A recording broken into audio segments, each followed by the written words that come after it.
Hello दोस्तों, welcome to route to succeed. आज हम बात करने वाले हैं अपने आधुनिक भारत के जो है अगले चैप्टर के बारे में। तो आज जो है हम क्रांतिकारी आंदोलन का द्वितीय चरण उसके बारे में पढ़ेंगे। इससे रिलेटेड जितने भी क्वेश्चंस बनेंगे सारे हम कवर करेंगे।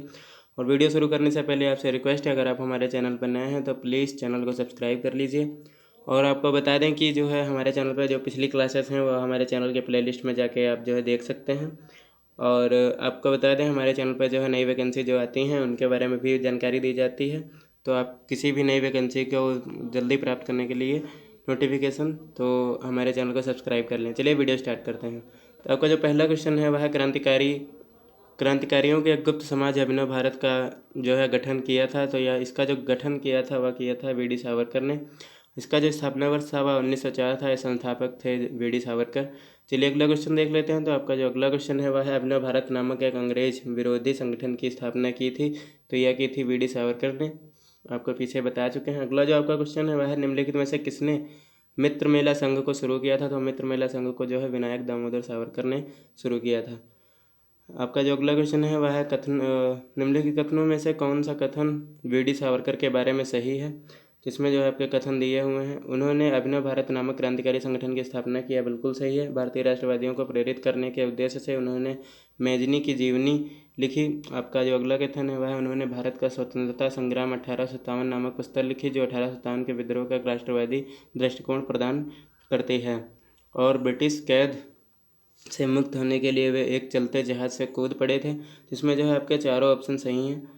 इसमें जो है आपके जो चारों कथन दिए गए हैं ये चारों के चारों सही हैं। चलिए अगला क्वेश्चन देख लेते हैं। तो आपका जो अगला क्वेश्चन है वह है हेडगेवार ने किस वर्ष राष्ट्रीय स्वयं सेवक संघ की स्थापना की। तो यह 1925 में करी थी। चलिए अगला क्वेश्चन। आपका जो अगला क्वेश्चन है वह है युगांतर पार्टी के नेतृत्व किया था। तो युगांतर पार्टी का नेतृत्व जो जतेंद्र नाथ मुखर्जी ने किया था। जतेंद्र नाथ मुखर्जी बंगाल के क्रांतिकारी थे। वे विवेकानंद और अरविंद घोष के निष्ठान अनुयायी थे और युगांतर अनुशीलन समिति तथा गदर पार्टी सरीखी क्रांतिकारी समितियों के सक्रिय सदस्य रहे थे। ये बाघा जतिन के नाम से जाने जाते हैं। तो बाघा जतिन के नाम से जतेंद्र नाथ मुखर्जी जो है वो जाने जाते हैं। अनुशीलन समिति की स्थापना की थी तो यह की थी पी मित्र ने। चलिए अगला क्वेश्चन देख लेते हैं। तो आपका जो अगला क्वेश्चन है वह है बरिंद्र कुमार घोष के क्रियाकलापों ने एक गुप्त क्रांतिकारी संगठन को बंगाल में जन्म दिया। तो यह था अनुशीलन समिति। वीरेंद्र घोष किससे संबंधित थे। अनुशीलन समिति से संबंधित है। अनुशीलन समिति थी जो है क्रांतिकारी संगठन था वो। और वीरेंद्र घोष निम्नलिखित में से किससे जुड़े थे। तो ये जुड़े थे अनुशीलन समिति से। चलिए अगला क्वेश्चन देख लेते हैं। तो आपका जो अगला क्वेश्चन है बाल गंगाधर तिलक को लोकमान्य विशेषण कब दिया गया था। तो लोकमान्य विशेषण जो था इनका क्रांतिकारी आंदोलन के दौरान दिया गया था। चलिए अगला क्वेश्चन देख लेते हैं। तो आपका जो अगला क्वेश्चन है स्वतंत्रता आंदोलन के क्रांतिकारी आतंकवादियों का पहला महत्वपूर्ण साहसिक कार्य बर्रा डकैती का स्थान था। तो बर्रा डकैती का जो स्थान था वह पूर्वी बंगाल में था। 1908 में बर्रा डकैती का स्थान पूर्वी बंगाल में अवस्थित था। बर्रा डकैती करने वाले क्रांतिकारियों के समूह को पुलिन बिहारी दास ने नेतृत्व प्रदान किया था। मुजफ्फरपुर में किंग्सफोर्ड की हत्या का प्रयास कब किया गया था। तो किंग्सफोर्ड की हत्या का प्रयास जो है 1908 में किया गया था। 30 अप्रैल 1908 को बिहार मुजफ्फर में खुदीराम बोस और जो है प्रफुल्ल चाकी ने किंग्सफोर्ड पर बम फेंका, परंतु किंग्सफोर्ड बच गया। और दुर्भाग्य से राष्ट्रीय आंदोलन से हमदर्दी रखने वाले मिस्टर कैनेडी की पत्नी एवं पुत्री मारी गई। और प्रफुल्ल चाकी ने पुलिस से बचने के लिए आत्महत्या कर ली तथा खुदीराम बोस को गिरफ्तार कर फांसी दे दी गई। चलिए अगला क्वेश्चन देख लेते हैं। तो आपका जो अगला क्वेश्चन है वह है मुजफ्फरपुर बम कांड में संबंध किसके साथ था। तो यह था प्रफुल्ल चाकी जो थे आपके उनसे संबंधित था। आपका जो अगला क्वेश्चन है वह है निम्नलिखित में से किसने बड़ी बुद्धिमानी के साथ अलीपुर षड्यंत्र मामले में अरविंद घोष का बचाव किया। जिसमें जो है चितरंजन दास ने जो है अरविंद घोष का बचाव किया था। चलिए अगला क्वेश्चन देख लेते हैं। तो आपका जो अगला क्वेश्चन है किस वर्ष हिंदुस्तान रिपब्लिकेशन एसोसिएशन की स्थापना हुई। तो इसमें जो है 1924 में हिंदुस्तान रिपब्लिकेशन एसोसिएशन की स्थापना हुई। देश में उचित ढंग से क्रांतिकारी आंदोलन का संचालन करने के उद्देश्य से अक्टूबर 1924 में युवा क्रांतिकारियों ने कानपुर में एक सम्मेलन बुलाया तथा हिंदुस्तान रिपब्लिकेशन नामक क्रांतिकारी संगठन की स्थापना की। संस्थापक सचिंद्र सान्याल, राम प्रसाद बिस्मिल और जोगेंद्र चंद्र चटर्जी तथा चंद्रशेखर आज़ाद हिंदुस्तान रिपब्लिकेशन संगठन की जो है संस्थापक थे। हिंदुस्तान रिपब्लिकेशन संगठन की स्थापना की गई थी, तो यह कानपुर में करी गई थी। निम्नलिखित में से कौन हिंदुस्तान रिपब्लिकेशन एसोसिएशन का सदस्य नहीं था? जिसमें जो है शिव वर्मा जो थे वो आपके इस एसोसिएशन के सदस्य नहीं थे। चलिए अगला क्वेश्चन देख लेते हैं। तो आपका जो अगला क्वेश्चन है वह है, अपनी फांसी से पूर्व निम्नलिखित क्रांतिकारियों में से किस एक ने पीने हेतु दिए गए दूध को अस्वीकार कर दिया और कहा, अब मैं केवल अपनी माँ का दूध लूँगा? तो इसमें जो है रामप्रसाद बिस्मिल जी ने यह कहा था। प्रसिद्ध क्रांतिकारी पंडित रामप्रसाद बिस्मिल को फांसी 2 दिन पहले जब दूध पीने हेतु दिया गया तो इन्होंने अस्वीकार कर दिया और कहा, मैं केवल अपनी माँ का दूध लूँगा। पंडित बिस्मिल का एक उम्दा शायर भी थे।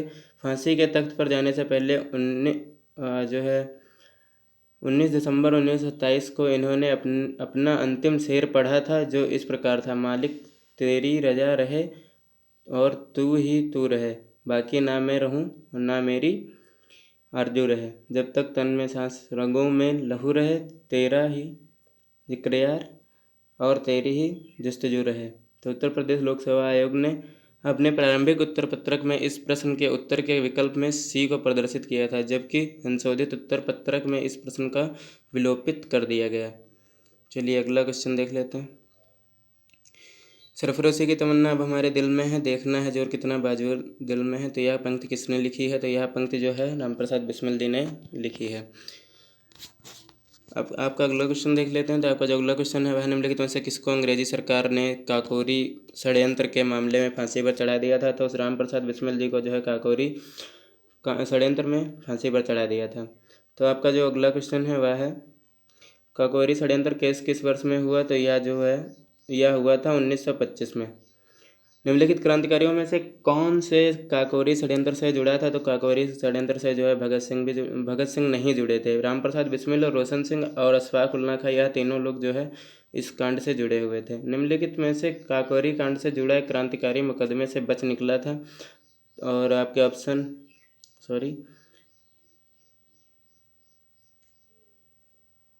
आपके जो ऑप्शंस हैं वह हैं चंद्रशेखर आज़ाद और ममंतनाथ गुप्त। तो इसमें जो है चंद्रशेखर आज़ाद जो थे वो बच निकले थे। निम्नलिखित में से वह कौन था जो काकोरी षड्यंत्र को कांड में फांसी से सजा से बच गया था? तो वह चंद्रशेखर आज़ाद थे। निम्नलिखित में से काकोरी कांड मुकदमे में सरकारी वकील था? तो सरकारी वकील जो रहे थे वह जगत नारायण मुल्ला जी जो थे वो सरकारी वकील रहे थे। किसने कहा था, दरो दीवार पे हसरत की नज़र करते हैं, खुश रहो अहले वतन हम तो सफ़र करते हैं? तो यह जो है आपका कहा था वाजिद अली शाह ने। चलिए अगला क्वेश्चन देख लेते हैं। तो आपका जो अगला क्वेश्चन है वह है, भगत सिंह सेंट्रल असेंबली में बम फेंका था? तो यह था बटुकेश्वर दत्त के साथ जो है असेंबली में इन्होंने बम फेंका था। हिंदुस्तान सोशलिस्ट रिपब्लिकेशन आर्मी की स्थापना हुई? तो यह स्थापना 1928 में हुई थी। निम्नलिखित में से किसने बहरी ब्रिटिश सरकार को सुनाने हेतु केंद्रीय विधानसभा में अप्रैल 8 1929 को बम फेंका था? तो यह बम फेंका था भगत सिंह और बटुकेश्वर दत्त ने। तो आपका जो ऑप्शन है डी सही है। चलिए अगला क्वेश्चन देख लेते हैं। तो आपका जो अगला क्वेश्चन है वह है, हिंदुस्तान सोशलिस्ट रिपब्लिकेशन एसोसिएशन के संस्थापक नेताओं में एक थे? तो यह भगत सिंह भी इसमें शामिल थे। भगत सिंह जो थे वो भी इसमें शामिल थे। किसने सचिंद्र सन्याल द्वारा स्थापित हिंदुस्तान रिपब्लिकेशन एसोसिएशन का नाम बदलकर हिंदुस्तान सोशलिस्ट रिपब्लिकेशन एसोसिएशन कर दिया था? तो यह चंद्रशेखर आज़ाद ने किया था। चंद्रशेखर आज़ाद के नेतृत्व में सितंबर 1928 में दिल्ली के फिरोज शाह कोटला मैदान में हिंदुस्तान रिपब्लिकेशन एसोसिएशन का नाम बदलकर हिंदुस्तान सोशलिस्ट रिपब्लिकेशन एसोसिएशन कर दिया था। इसका मुख्य उद्देश्य भारत में समाजवादी, गणतंत्रवादी और राज्य की स्थापना करना था। वर्ष 1928 में हिंदुस्तान सोशलिस्ट रिपब्लिकेशन एसोसिएशन की स्थापना कहाँ हुई थी? तो यह हुई थी आपकी दिल्ली में। चलिए अगला क्वेश्चन देख लेते हैं। तो आपका जो अगला क्वेश्चन है, भगत सिंह, राजगुरु तथा सुखदेव को फांसी कब दी गई थी? तो इन्हें जो है फांसी 23 मार्च 1931 को दी गई थी। सोशल रिपब्लिकेशन एसोसिएशन के 2 सदस्यों को भगत सिंह तथा बटुकेश्वर दत्त ने 8 अप्रैल 1929 को विधानसभा में बम फेंका। दोनों गिरफ्तार कर केंद्रीय असेंबली बम कांड के अंतर्गत मुकदमा चलाया गया। बाद में संगठन के अन्य सदस्यों को भी गिरफ्तार किया गया। कुल 18 क्रांतिकारियों के ऊपर लाहौर षड्यंत्र कांड पर अंतर्गत मुकदमा चलाया गया। भगत सिंह, राजगुरु और सुखदेव को फांसी हुई। 23 मार्च 1931 को इन तीनों को फांसी दे दी गई। चलिए आपका जो अगला क्वेश्चन है वह है, भगत सिंह का स्मारक कहाँ स्थित है? तो भगत सिंह का स्मारक जो है वह फिरोजपुर में स्थित है। जहां प्रतिवर्ष 23 मार्च को हजारों लोग श्रद्धांजलि अर्पित करते हैं। लाहौर षड्यंत्र कांड में निम्नलिखित में से किस क्रांतिकारी को फांसी नहीं हुई थी? तो बटुकेश्वर दत्त को जो है फांसी नहीं हुई थी। भगत सिंह, सुखदेव और राजगुरु को किस वाद में फांसी सजा सुनाई गई थी? तो यह जो है आपके ऑप्शन हैं अली षड्यंत्र केस या लाहौर षड्यंत्र केस या आपके ऑप्शंस